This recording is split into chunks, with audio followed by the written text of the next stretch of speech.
খলিফাতুল মুসলিমিন ওমর ফারুক রাদিয়াল্লাহু তাআলা আনহুর সাথে তার সফর সঙ্গী ছিলেন। শাম সফর থেকে যখন সঙ্গীটা আগেই ফিরাইছিলেন, পথের মধ্যে তাকায় দেখতেছেন একজন যুবতী কন্যা কান্না করতেছিলেন। কি করেন? যুবতী কন্যা কান্না করতেছেন।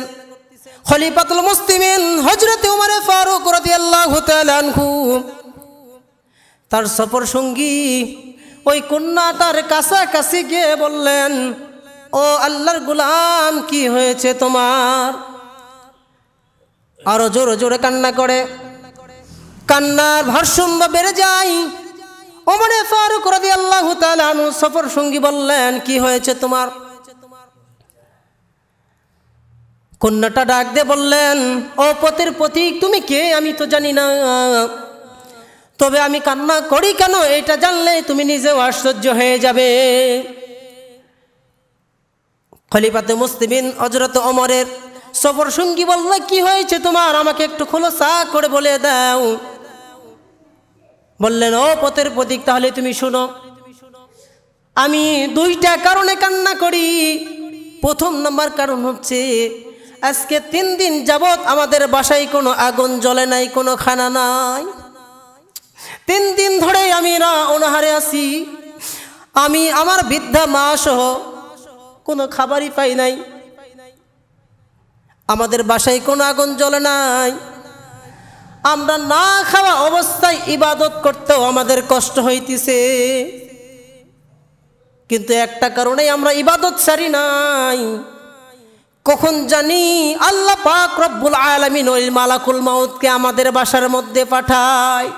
ক্ষুধার তাড়নায় যদি ইবাদত করতে আমরা ভুলে যাই, তো আল্লাহ তাআলা ওই মুহূর্তে যদি মালাকুল মাউতকে পাঠায়, তো শেষ বিদায় যেই দেখবে আমলবিহীন আমরা কবরে যাইতেছি। আল্লাহ তাআলা চাইলে এতদিনের আমলগুলো বরবাদ করে শেষটায় আমাদের জন্য জাহান্নাম করতে পারেন। ওমরের সফর সঙ্গী বললেন, আর কি সমস্যা? বললেন, ও পথের পথিক, আরেকটি সমস্যা হইল, আজকে যেই রাজ্যের দায়িত্ব যেই প্রেসিডেন্টটা রয়েছে, এই প্রেসিডেন্টের চোখ নাই আমাদের বাসায় একটু খোঁজ নেওয়া। উনি চাইলেই তো আমাদের এই দুঃখ কষ্টগুলো তার রাজ্য থেকে নিয়ে আসে মিটাইতে পারতেন। ওমরের সফর সঙ্গী বললেন, ও আল্লাহর গোলাম, তোমাদের এত সমস্যা রয়েছে, তুমি প্রেসিডেন্টের কাছে যাই বললে পারতেই তো। প্রেসিডেন্টের কাছে যে তোমরা যদি নালিশ দিতে, তোমাদের এই আর্জিগুলো জানাইতেন, তো আমার মনে হয় এই রাজ্যের দায়িত্ব যিনি আছে তোমাদেরকে মিটাই দিত। ভিতর থেকে বৃদ্ধা মহিলা ওই যুবতীর মা ডাক দিয়ে বললেন, ও পথের পথিক, তুমি একটু দাঁড়াও, আমি একটু ভিতর থেকে আসি। আমি ভিতর থেকে একটু বের হতে চাই, তোমার সাথে 1 মিনিট আমি কথা বলতে চাই। বৃদ্ধা মহিলা লাঠির উপরে ভর করে যখন ওমরের সফর সঙ্গীর সামনে চলে আসলেন, আসে বললেন, ও পথের পথিক, আল্লাহর গোলাম কে তুমি জানি না, তুমি যে সাজেশনটা দিয়েছ আমরাই কখনো এটা মানব না। আমি এই রাজ্যের প্রেসিডেন্টের কাছে কেন নালিশ জানাইব? তার কি চোখ নাই আমাদের একটু খোঁজ নেওয়ার? আমি যদি আমাকে জানাইতেই হয় যে দু জাহানের পুরো মালিক, এই পৃথিবীর মালিক, এই আসমানের মালিক, এই জমিনের মালিক আমারও মালিক, আমি নালিশ দিলে ওই মালিকের দরবারে নালিশ দিব। সম্মান আর ইজ্জত ভালোবাসা দান করেছেন যে রব্বুল আলামিন, সে আসমান ও জমিনের মালিকের প্রতি আমরা সকলে একবার কালিমাতু শুকর আদায় করে নিচ্ছি। আমরা জবান ছেড়ে পড়ছি আলহামদুলিল্লাহ, একটু জোরে পড়ছি আলহামদুলিল্লাহ। সম্মানিত উপস্থিতি, আমরা যে জুমা মুবারকে আসতে পেরেছি, এ দয়াটা কার? কথা বলেন, দয়া কার? আল্লাহ রব্বুল আলামিন চাইলেন তো অন্যদের মধ্যে আমাদেরকে এখনো পেরেশানির মধ্যে, ব্যস্ততার মধ্যে রাখতে পারতেন। কথা বলেন ঠিক কিনা? পারতেন কি পারতেন না? আমরা যে আসতে পেরেছি এটা আমাদের শরীর বা আমাদের কোনো এখানে যোগ্যতা নাই। আল্লাহ তাআলা যাকে ইচ্ছা আর সম্মান দান করেন তাকে জুমা মুবারকে আসার মতো সুযোগ দান করেন। সবার প্রতি সুবহানাল্লাহ। সম্মানিত ভাইরা আমার, লক্ষ কোটি দরুদ ও সালাম বর্ষিত হোক সেই বিশ্ব নবীজির উপর, যেই নবীজিকে আল্লাহ রব্বুল আলামিন না বানাইলে আসমান বানাইতেন না, জমিন বানাইতেন না। যেই নবীজিকে কেন্দ্র করে আল্লাহ রব্বুল আলামিন আসমান সাজাইছেন, জমিন সাজাইছেন।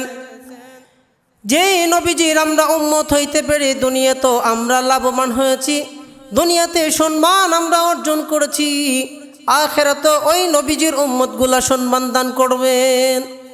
এই জন্য আমরা নবীজির উম্মত হইতে পেরে ওই নবীজির প্রতি আমরা সকলে একবার দরুদ ও সালাম পড়ে নিচ্ছি। আমরা জবান ছেড়ে পড়ছি সাল্লাল্লাহু আলাইহি ওয়াসাল্লাম। আমার ভাইরা, আমার বন্ধুগণ, মুসলমান ইমানদার আল্লাহর ভয় কেমনে করতে হবে? শুধু কি মুসলমান হয়ে দুনিয়াতে আল্লাহ পাকের হুকুম আদায় করলেই আল্লাহ তাআলা জান্নাত দিবেন নাকি?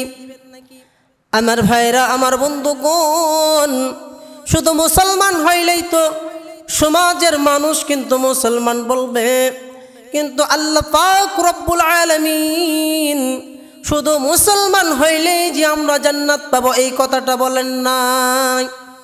আল্লাহ তাআলা বললেন, কি বলেছেন একটু কোরআনুল কারীমকে আমরা স্টাডি করে দেখি, খুলে দেখি। আল্লাহ রব্বুল আলামিন বললেন, ইয়া আইয়ুহাল্লাযীনা আমানু তাকুল্লাহা হাক্কা তুকাতিহি ওয়া লা তামুতুন্না ইল্লা ওয়া আনতুম মুসলিমুন।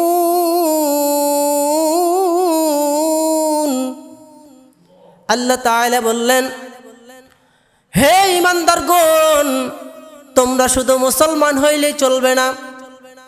কথাটা কার? আমার ভাইরা, আমার দিকে একটু লক্ষ্য করে শুনেন। আজকে এই জুমার বয়ানি আপনার আমার হেদায়েতের নাজিয়া হইতে পারে। আল্লাহ তাআলা লক্ষ্য করে বললেন, হে ঈমানদারগণ, এখানে মুসলমানদেরকে ডাক দিয়েছেন নাকি? আমার দিকে একটু ফলো করেন। মুসলমানদেরকে ডাক দিয়েছেন নাকি? মুসলমানদেরকে ডাক দেয় না, এখানে ইমানদারদেরকে ডাক দিয়েছেন। হে ইমানদারগণ, তোমরা ঈমান আনলে তোমাদেরকে মুত্তাকিন হইতে হবে। আর যদি তোমরা ঈমান আনার পরে মুত্তাকিন হিসেবে পরিচয় লাভ করতে পারো আমি আল্লাহ তাআলার কাছে, তবেই না তোমরা আমার এই সুন্নত জান্নাত পাবে। আমরা হাসিল করতে গেলে কি করতে হবে? শুধু মুসলমান হিসেবেই ক্ষান্ত নাকি? না না না না, মুসলমান হিসেবেই ক্ষান্ত থাকলে চলবে না। আল্লাহ তাআলা এখানে মুত্তাকিনদের পরিচয় দিতে বলেছেন। কাদের? তাকওয়াবানদের পরিচয় দিতে বলেছেন, ঈমান আনতে বলেছেন, ঈমানদার হইতে বলেছেন। আমার ভাইয়েরা, আমার বন্ধুগণ, তেমনই ঈমান আর তাকওয়াবানের পরিচয় লাভ করেছেন হযরত ওমর। কে করেছেন? খলিফাতুল মুসলিমিন হযরত ওমর ফারুক রাদিয়াল্লাহু তাআলা আনহু ইসলামকে গ্রহণ করার পরে ঈমান এনেছে কার উপরে? ঈমান এনেছে আল্লাহ তাআলার উপরে, ঈমান এনেছে নবীর উপর, ঈমান এনেছে আসমানের উপর, ঈমান এনেছে জমিনের উপর, ঈমান এনেছে কোরআনুল কারীমের মধ্যে, ঈমান এনেছে আল্লাহর সমস্ত সৃষ্টির উপরে। খলিফাতুল মুসলিমিন হযরত ওমর ফারুক রাদিয়াল্লাহু তাআলা আনহু ঈমান আনার পরে আল্লাহ পাকের পক্ষ থেকে এমন সম্মান দেওয়া হয়েছিল, খলিফাতুল মুসলিমিনকে এমন ইজ্জত এমন আল্লাহ তাআলা দিয়েছেন। খলিফাতুল মুসলিমিন রাষ্ট্রের প্রেসিডেন্ট ছিলেন। আমরা অনেকেই জানি রাষ্ট্র পরিচালনা করতেছিলেন ওমর ফারুক রাদিয়াল্লাহু তাআলা আনহু। এমন সম্মান আর এমন ইজ্জত আল্লাহ তাআলার কাছে পেয়েছিলেন। আল্লাহর রাসূল সাল্লাল্লাহু আলাইহি ওয়াসাল্লাম হাদিসের মধ্যে জানায় দেন, ও আমার উম্মতেরা, আমি রাসূলের পরে কোন নবী যদি আল্লাহ তাআলা দুনিয়াতে পাঠাইতেন, হযরতে ওমর ফারুক নবী হওয়ার সমস্ত যোগ্যতা অর্জন করেছে। ওমরকে আল্লাহ নবী হিসাবে পাঠাইতেন? সুবহানাল্লাহ বলবেন না? নবী হওয়া যেমন তেমন কথা নাকি? যারা নবী হয়েছে তাদের জিন্দেগিতে একটা গুনাহ কখনো হয় নাই। আমাদের আমল নামায় গুনাহ আছে নাকি? আমরা তো এমন গুনাহে ভরপুর, তাকওয়া অর্জন করাই তো দূরে থাক, ঠিক মতো আল্লাহ পাক রব্বুল আলামিনের হুকুম মানারও চেষ্টা করি না। খলিফাতুল মুসলিমিন হযরত ওমর ফারুক রাদিয়াল্লাহু তাআলা আনহু রাষ্ট্রের দায়িত্ব পেয়েছেন কার পক্ষ থেকে? আল্লাহ তাআলার পক্ষ থেকে রাজ্য চালানোর দায়িত্ব পেয়েছেন। খলিফাতুল মুসলিমিন একদিন শাম সফরে গিয়েছিলেন। কোন সফরে? এই সফরটার নাম ছিল শাম সফর। আমার ভাইয়ের, আমার বন্ধুগণ, একটু লক্ষ্য করে শুনেন। আজকে আমাদের একটু তাকওয়া বৃদ্ধি পায় নাকি? তাকওয়া মানে কি জানেন তো? আল্লাহর প্রতি ভয়। কার প্রতি? আল্লাহর প্রতি ভয়, ফেরেশতাদের প্রতি ভয়, আযাবের প্রতি ভয়, জাহান্নামের প্রতি ভয়। এই সবগুলোর উপরে ভয় আনার নামই হচ্ছে তাকওয়া। এইটার নাম কি বলেন তো? তাকওয়া। তাহলে আজকে আমরা কি জানলাম? তাকওয়া মানে কি? ভয়। কার প্রতি ভয়? শয়তানের প্রতি, জাহান্নামের প্রতি ভয় আনবো, আল্লাহর প্রতি ভয় আনবো। যে আল্লাহ তাআলা চাইলে আমি যেই গুনাহটা শুরু করেছি, আল্লাহ চাইলে আজকে এই গুনাহ করার পরে আমার মৃত্যু দিতে পারেন। এইটার উপরে যখন আমরা পুরো বিশ্বাস নিয়ে আসবো আর গুনাহকে ছেড়ে দিব, আল্লাহ তাআলা বললেন, ও আমার গোলাম, তুমি অতি শীঘ্রই তাকওয়াবান হয়ে যাবে। তোমার আমলনামায় গুনাহ থাকবে না, তোমার কাছ থেকে সব গুনাহগুলো চলে যাবে। খলিফাতুল মুসলিমিন শাম সফরে যখন গিয়েছিলেন, সফর থেকে তার সঙ্গী একজন ছিলেন। সফর সঙ্গী বড় বড় লোকদের থাকে কি থাকে না? থাকে না? আমাদের চেয়ারম্যানের সাথে একটা পিএস থাকে না? আমরা তো পিএস বলি বা কম্পাউন্ডার, যেটাই বলেন। খলিফাতুল মুসলিমিন ওমর ফারুক রাদিয়াল্লাহু তাআলা আনহুর সাথে তার সফর সঙ্গী ছিলেন। শাম সফর থেকে যখন সঙ্গীটা আগেই ফিরাইছিলেন, পথের মধ্যে তাকায় দেখতেছেন একজন যুবতী কন্যা কান্না করতেছিলেন। কি করেন? যুবতী কন্যা কান্না করতেছেন। খলিফাতুল মুসলিমিন হযরত ওমর ফারুক রাদিয়াল্লাহু তাআলা আনহু তার সফর সঙ্গী ওই কন্যাটার কাছাকাছি গিয়ে বললেন, ও আল্লাহর গোলাম, কি হয়েছে তোমার? আরো জোরে জোরে কান্না করে। কান্নার ভারসাম্য বেড়ে যায়। ওমর ফারুক রাদিয়াল্লাহু তাআলা আনহু সফর সঙ্গী বললেন, কি হয়েছে তোমার?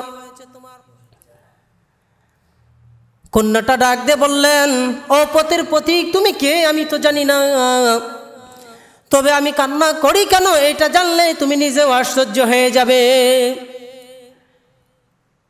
খলিফাতুল মুসলিমিন হযরত ওমরের সফর সঙ্গী বলল, কি হয়েছে তোমার? আমাকে একটু খোলাসা করে বলে দাও। বললেন, ও পথের পথিক, তাহলে তুমি শোনো। আমি দুইটা কারণে কান্না করি। প্রথম নাম্বার কারণ হচ্ছে, আজকে 3 দিন যাবত আমাদের বাসায় কোনো আগুন জ্বলে নাই, কোনো খানা নাই। 3 দিন ধরে আমি অনাহারে আছি। আমি আমার বৃদ্ধা মা সহ কোনো খাবারই পাই নাই। আমাদের বাসায় কোনো আগুন জ্বলে নাই। আমরা না খাওয়া অবস্থায় ইবাদত করতেও আমাদের কষ্ট হইতেছে। কিন্তু একটা কারণেই আমরা ইবাদত ছাড়ি নাই। কখন জানি আল্লাহ পাক রব্বুল আলামিন ওই মালাকুল মাউতকে আমাদের বাসার মধ্যে পাঠায়। ক্ষুধার তাড়নায় যদি ইবাদত করতে আমরা ভুলে যাই, তো আল্লাহ তাআলা ওই মুহূর্তে যদি মালাকুল মাউতকে পাঠায়, তো শেষ বিদায় যেই দেখবে আমলবিহীন আমরা কবরে যাইতেছি, আল্লাহ তাআলা চাইলে এতদিনের আমলগুলো বরবাদ করে শেষটায় আমাদের জন্য জাহান্নাম করতে পারেন। ওমরের সফর সঙ্গী বললেন, আর কি সমস্যা? বললেন, ও পথের পথিক, আরেকটি সমস্যা হইল, আজকে যেই রাজ্যের দায়িত্ব যেই প্রেসিডেন্টটা রয়েছে, এই প্রেসিডেন্টের চোখ নাই আমাদের বাসায় একটু খোঁজ নেওয়ার। উনি চাইলেই তো আমাদের এই দুঃখ কষ্টগুলো তার রাজ্য থেকে নিয়ে আসে মিটাইতে পারতেন। ওমরের সফর সঙ্গী বললেন, ও আল্লাহর গোলাম, তোমাদের এত সমস্যা রয়েছে, তুমি প্রেসিডেন্টের কাছে যাই বললে পারতেই তো। প্রেসিডেন্টের কাছে যে তোমরা যদি নালিশ দিতে, তোমাদের এই আর্জিগুলো জানাইতেন, তো আমার মনে হয় এই রাজ্যের দায়িত্ব যিনি আছে তোমাদেরকে মিটাই দিত। ভিতর থেকে বৃদ্ধা মহিলা ওই যুবতীর মা ডাক দিয়ে বললেন, ও পথের প্রতীক, তুমি একটু দাঁড়াও, আমি একটু ভিতর থেকে আসি, আমি ভিতর থেকে একটু বের হতে চাই, তোমার সাথে 1 মিনিট আমি কথা বলতে চাই। বৃদ্ধা মহিলা লাঠির উপরে ভর করে যখন ওমরের সফর সঙ্গীর সামনে চলে আসলেন, এসে বললেন, ও পথের প্রতীক, আল্লাহর গোলাম কে তুমি জানি না, তুমি যে সাজেশনটা দিয়েছ আমরাই কখনো এটা মানব না।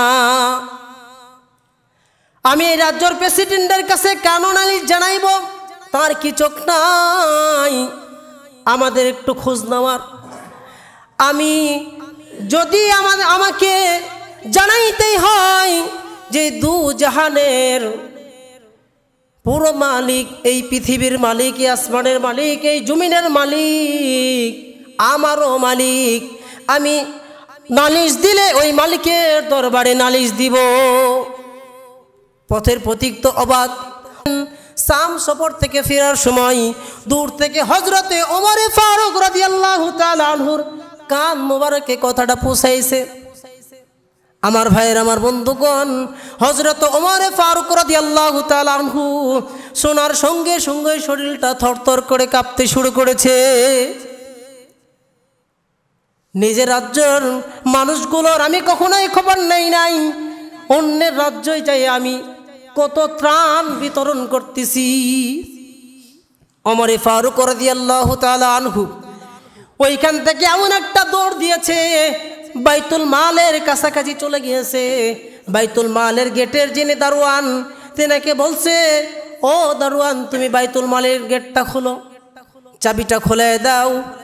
হযরত ওমরে ফারুক রাদিয়াল্লাহু তাআলা আনহুর আদেশ অনুযায়ী বাইতুল মালের চাবিটা খুলে দিয়েছে। আমার ভাইরা, এই হাদিসটা আপনাদের সামনে উপস্থাপনা করার একটাই বিষয় রয়েছে, আমরা কেন তাকওয়া এখনো অর্জন করতে পারতেছি না? ইসলাম গ্রহণ করার পরে কেমন তাকওয়াবান হয়েছে দেখেন। আর আমরা ইসলাম তো নয়, সরাসরি মুসলমানদের ঘরেই জন্মগ্রহণ করেছি, কবে আমরা তাকওয়া অর্জন করব বলেন তো? মৃত্যুর পরে নাকি? কবরে গিয়ে ফেরেশতা যখন জবাব দিবে, মান রব্বুকা ওমান দীনুকা ওমান নাবিয়ুকা, ওই মুহূর্তে ফেরেশতাকে বলবো, হায় লাদ্রি, আমি কিছুই জানি না, একটু তাকওয়া অর্জন করে আসি, আমাকে ছেড়ে দেন। ওই সময় চাইলে আর ফেরত দিবে নাকি?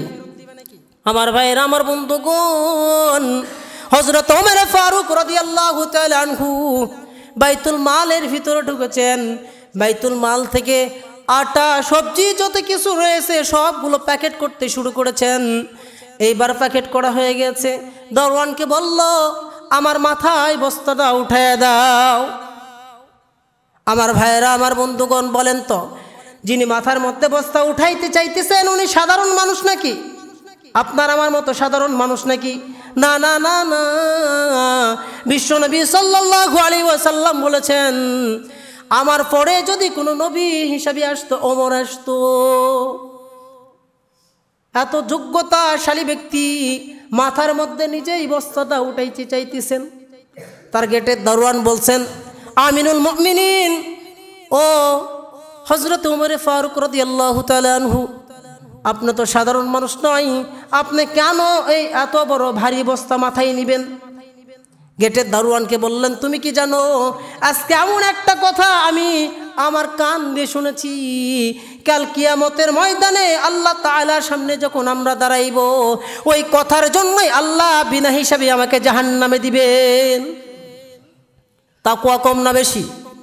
আল্লাহর প্রতি ভয় কম না বেশি? কথা বলেন, কম না বেশি? অনেক ভয় অর্জন করেছে। খলিফাতুল মুসলিমিন হযরত ওমর ফারুক রাদিয়াল্লাহু তাআলা আনহু বস্তাটা মাথায় করে নিয়ে বৃদ্ধা মহিলার সামনাসামনি চলে গেছেন। গেটের সামনে যায় নক করতেছেন, ও মা, আপনার গেটের দরওয়াজা খুলে দেন। বৃদ্ধা মহিলা ভিতর থেকে আওয়াজ দিয়ে বললেন, এত রাত্রে কে তুমি বাবা? এত রাত্রে আমার বাসার দরওয়াজায় কেন? বলছেন, ও মা, আমি শুনেছি আপনারা 3 দিন যাবৎ অনাহারে আছেন, আপনার বাসায় কোনো আগুন জ্বলে নাই, আপনারা না খেয়ে আছেন। আমি সামান্য কিছু হাদিয়া আপনাদের জন্য উপহার হিসাবে এনেছি, একটু গেটটা খোলেন। খলিফাতুল মুসলিমিন গেট খোলার সঙ্গে সঙ্গে বৃদ্ধা মহিলা বাসার মধ্যে ঢুকেছেন।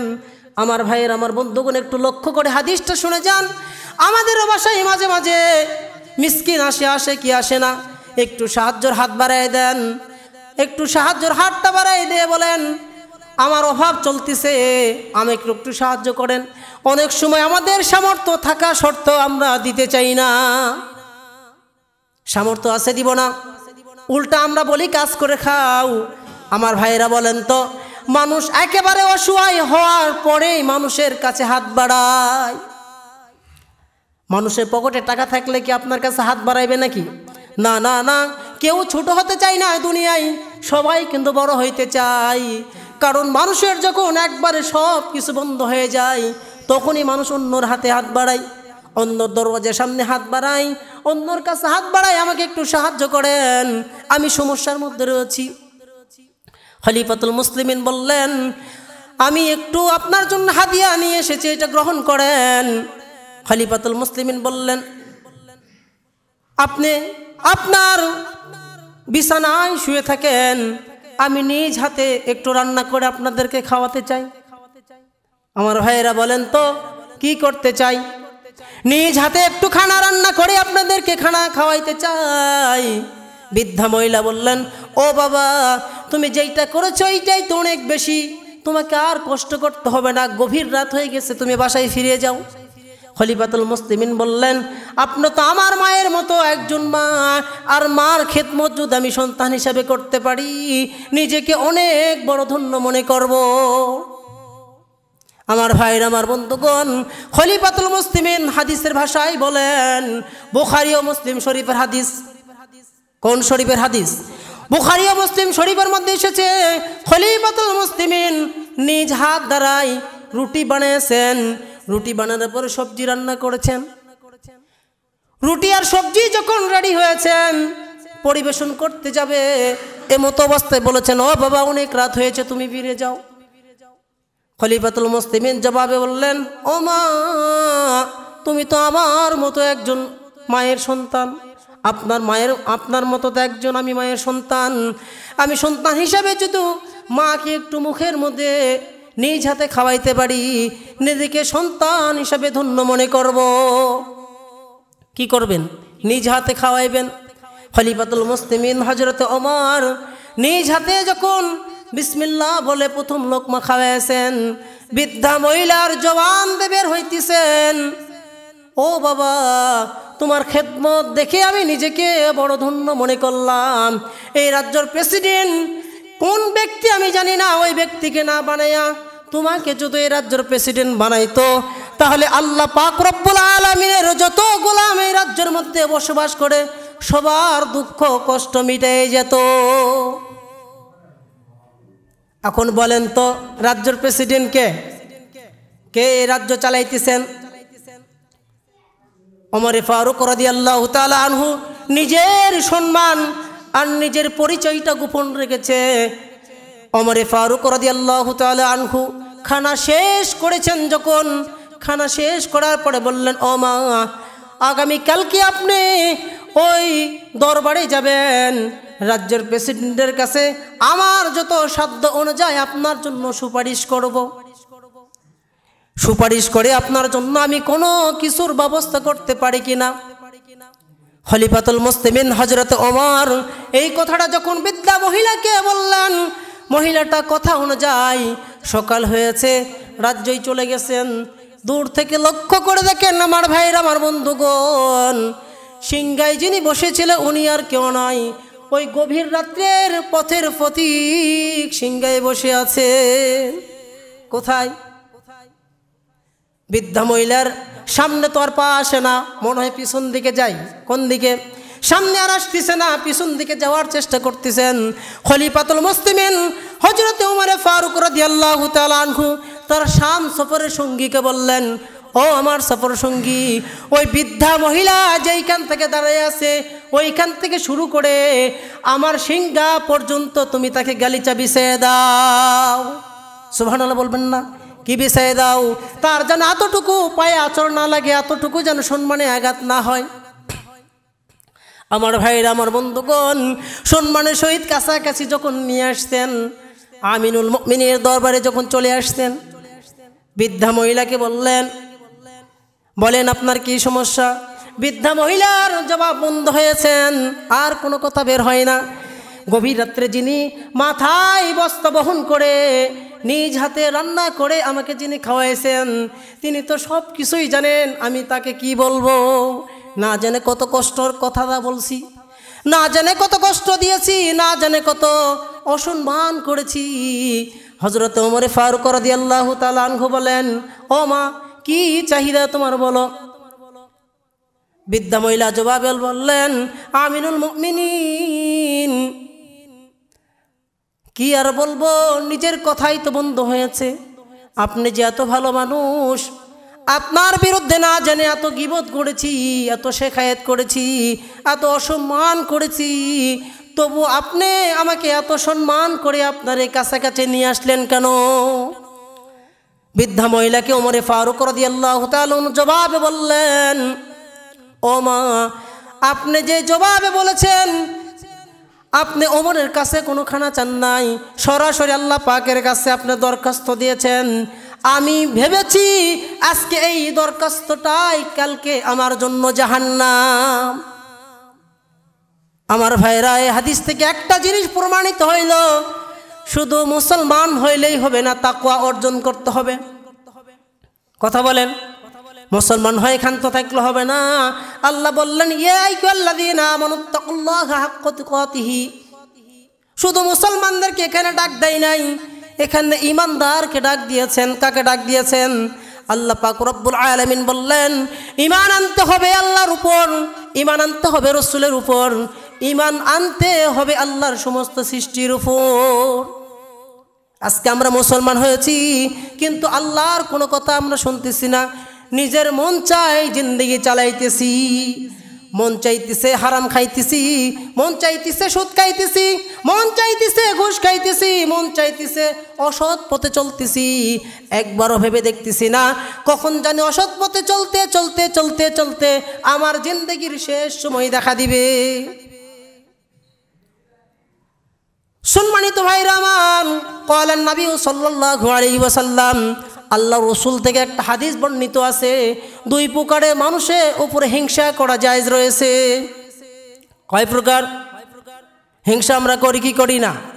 অন্যর সম্পদ দেখে হিংসা করি, অন্যর লেভেল দেখে হিংসা করি, অন্যর ব্যবসা দেখে হিংসা করি, অন্যের চাকরি দেখে হিংসা করি, অন্যরা কিভাবে ভালো চলে এই জিনিসগুলো দেখেও আমরা হিংসা করি। আমাদের সমাজে আছে না নাই? আছে। হিংসা করে এমন মানুষ আছে নাকি?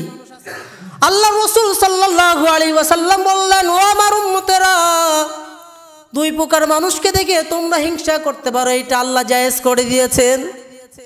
প্রথম নাম্বার, আল্লাহ তাআলা বলে দেন, ও আমার গোলামেরা, আমি আল্লাহ তাআলার উপরে ভয় এবং ঈমান আনার পরে যারা ইসলাম সম্পর্কে জ্ঞান অর্জন করেছে, কোরআন ও হাদিস সম্পর্কে যারা জ্ঞান অর্জন করেছে, ওই কোরআন ও হাদিস অনুযায়ী যারা জীবন যাপন করে, অন্যর দ্বারে দ্বারে যায় কোরআনের বাণী পৌঁছায় দেয়, এই ব্যক্তির উপরে হিংসা করা সকল মানুষের জায়েজ রয়েছে। কার প্রতি হিংসা করব? উনি ইলম শিখতেছে, উনি কোরআন পড়তে পারে, উনি 5 ওয়াক্ত নামাজ পড়তে পারি, আমি কেন পারি না? এই প্রকারে হিংসা করা কি নাজায়েজ? হিংসা করা কি নাজায়েজ? জায়েজ রয়েছে। কি রয়েছে? এই প্রকার মানুষের উপরে হিংসা করা জায়েজ রয়েছে। আমরা এইটা না করে অন্যগুলা করতেছি। দ্বিতীয় নাম্বার, বিশ্বনবী সাল্লাল্লাহু আলাইহি ওয়াসাল্লাম বলেন, ও আমার উম্মতেরা, দ্বিতীয় নাম্বার, আল্লাহ পাক রব্বুল আলামিন যেই মানুষকে প্রচুর পরিমাণে ধন সম্পদ দান করেছেন, আমাদের সমাজে সম্পদশালী ব্যক্তি আছে না নাই? আছে। সম্পদশালী ব্যক্তি এমন আছে যার জীবনে ইনকাম না করলো ওর লাইফ, ওর সন্তানের লাইফ চলে যাবে, আছে না নাই? আল্লাহ পাক রব্বুল আলামিন বললেন, ও আমার গোলামেরা, এই শ্রেণীর মানুষের উপর হিংসা করা তোমাদের জায়েজ রয়েছে। শুধু সম্পদশালী হইলেই হবে নাকি? হাদিসটা শেষ করতে যান। ওই সম্পদটা পুরোটাই আল্লাহর রসুলের আদেশ অনুযায়ী দিনের রাস্তায় খরচ করতে হবে। কোথায় খরচ করতে হবে? অসৎ পথে খরচ করা যাবে না। আল্লাহ যেই পথে খরচ করতে বলেছেন, আল্লাহ রসুল যেইটা দিক নির্দেশনা দিয়েছেন, এই অনুযায়ী যারা খরচ করবে এই সম্পদগুলো, কাল কিয়ামতের ময়দানে এই দুই শ্রেণীর মানুষকে আল্লাহ বিনা হিসেবে জান্নাত দান করবেন। আমাদের সম্পদ কিন্তু কম নাই। আমাদের সমাজে কিন্তু এমন কোনো ব্যক্তি নাই 7 দিন ধরে অনাহারে আছে। এমন ব্যক্তি খুঁজে পাওয়া যাবে নাকি? 7 দিন ধরে অনাহারে আছে খুঁজে পাওয়া যাবে না? না, আমাদের সমাজে এমন ব্যক্তি নাই। প্রয়োজনে অসৎ পথ হইলেও আল্লাহ তাআলা অসৎ পথে ইনকাম করতে বলছেন নাকি? আমাদের সমাজের মানুষ একবেলা যদি না খেয়ে থাকে, প্রয়োজনে অসৎ পথে হইলেও কিন্তু এই খানাটা চালাইবে। আল্লাহ পাক রব্বুল আলামিন বলছেন, অসৎ পথ তোমরা ছেড়ে দাও, তোমরা তাকওয়া অর্জন করো। তোমাদেরকে মাঝে মাঝে ঈমান পরীক্ষা করার জন্য তোমাদের মাঝে মাঝে আমি এমন বড় বড় বিপদ দান করব, তোমাদের ঈমানটা আমি পাল্লায় মধ্যে ওজন করব, আর দেখব যে দেখি তোমরা অভাবের তাড়নায় তোমরা ঈমানকে ত্যাগ করো নাকি। আমাদের সমাজের মানুষ দেখা যায় একটু অভাবে পড়লেই অন্য দ্বারের উপরে যায়, গিয়ে বলেন যেইভাবে হোক আমাকে একটা দান, আপনাকে ডাবল দিব। আমার ভাইয়ের, আমার বন্ধুগণ, আল্লাহ তাকওয়া বান্দার পরিচয় বলতেছেন, ইয়া আইয়ুহাল্লাযীনা আমানুত্তাকুল্লাহা হাক্কা তুকাতিহি, তোমরা ঈমান আনো আমি আল্লাহর উপরে। ঈমান আনা মানে মাঝে মাঝে তোমাদের বিপদ এত বড় আসবে, ওই বিপদের সম্মুখেই তোমাদের কিন্তু দাঁড়াইতে হবে। ওই বিপদের সময় তোমাদেরকে অসৎ পথে ইনকাম করা যাবে না, আমল ছাড়া যাবে না, মানুষের দ্বারে একটু লাভ দিয়ে কিন্তু কিছু ধরা যাবে না। এটা কাদের পরিচয়? তাকওয়াবানদের পরিচয়। আমার ভাইয়েরা, শুধু কি 5 ওয়াক্ত নামাজ পড়লেই এইখানে ক্ষান্ত থাকা যাবে নাকি? আজকে এই হাদিস দ্বারা একটা প্রমাণিত হয়েছেন, মুসলমান হইলেই শুধু হবে না, তাকওয়াবান মুসলমান হইতে হবে। কি মুসলমান? তাকওয়াবান মুসলমান হইতে হবে। তাকওয়াবান মুসলমান ছিলেন ইসলাম গ্রহণ করার পরে ওই সব সাহাবীরা। আমার ভাইয়েরা, আজকে এই কথা বলার উদ্দেশ্য একটাই, সমাজকে পরিবর্তন করার দায়িত্ব আমাদের সকলের। কাদের দায়িত্ব? সমাজকে পরিবর্তন করতে হবে, নিজের বাসাকে পরিবর্তন করতে হবে, নিজেকে পরিবর্তন করতে হবে। কবে কখন পরিবর্তন করব আমরা? শেষ সময় পরিবর্তন করতে চাইলেও কিন্তু আল্লাহ আর সুযোগ দান করবে না। আল্লাহ তাআলা বলেন, তোমার শুরুতেই যখন তুমি যুবক হয়ে উঠতেছ, এইটাই তোমাকে দায়িত্ব দেওয়া হইল সমাজকে পরিবর্তন করা। শুধু এইটা ভাবেন না, আমাদের গোটা বাংলাদেশের দায়িত্ব যিনি আছে প্রধানমন্ত্রী ডক্টর ইউনূস, ওই আমাদের জাতিকে পরিবর্তন করবে। ও কিন্তু এই পর্যন্ত আসতে পারবে না। আমাদের দায়িত্ব হচ্ছে নিজ নিজ মহল্লাকে পরিবর্তন করা। সকলে ঐক্যবদ্ধ হয়ে যদি আমরা দিনের পথে কাজ করি, এই জাতি, এই সমাজ একদিন পুরোটাই পরিবর্তন হয়ে যাবে, সবাই তাকওয়াবান হয়ে যাবে। এই তাকওয়াবানদের পরিচয় যখন আল্লাহ তাআলা দেন, আল্লাহ বললেন হাসরের ময়দানে যখন সব মানুষগুলো ছোটাছুটি করতে থাকবে একটা নেকির জন্য, আর আমি আল্লাহ ছোটাছুটি করতে থাকবো, কোথায় আমার তাকওয়াবান, কোথায় আমার মুত্তাকিনরা? আল্লাহ একটা একটা করে ছাঁটাই আর বাছাই করে ওই তাকওয়াবানদেরকে বিনা হিসাবে ফেরেশতাদের মাধ্যমে ওই জান্নাত দিয়ে দিবে। তাকওয়াবান হওয়ার দরকার আছে না নাই? আমরা এমন তাকওয়াবান হব, আমাদের সামনে হঠাৎ করে একটা 20 টাকা নোট পড়ে থাকবে। কয় টাকা? ছোট্ট একটা 20 টাকা নোট পড়ে থাকবে। শয়তান এখন বলবে এটা নিজের পকেটে রাখ, সময়ে কাজে লাগবে। আর আল্লাহ পাকের পক্ষ থেকে নাজিল হইতেছেন, ও আমার গোলাম, এইটা যদি ধরে তুমি তোমার পকেটে রাখো, এতদিন 40 বছর ধরে যে ইবাদত করেছো, যে তাকওয়াটা অর্জন করেছো, এইটা পকেটে ঢোকার সঙ্গে সঙ্গে যখন নিজের কাজে ব্যয় করবে, এই 40 বছরের ইবাদত পুরোটাই ধুলোর সাথে মিশে গেল, খুঁজে পাবে না তোমার ইবাদত। মাঝে মাঝে বড় নোট আসতে পারে, আমরা ধরব না, আমরা নিজের জন্য খরচ করব না। এইটাই হচ্ছে তাকওয়াবানদের পরিচয়। এই জন্য আল্লাহ তাআলা আমাদের সকলকেই ইমানদার আর মুত্তাকিন তাকওয়াবান হিসাবে কবুল আর মঞ্জুর করেন। আমরা সবাই পড়ছি আমিন। এতক্ষণ পর্যন্ত যেগুলো কথা বললাম আল্লাহ তাআলা আমি সহ সকলকে আমল করা তৌফিক দান করুন।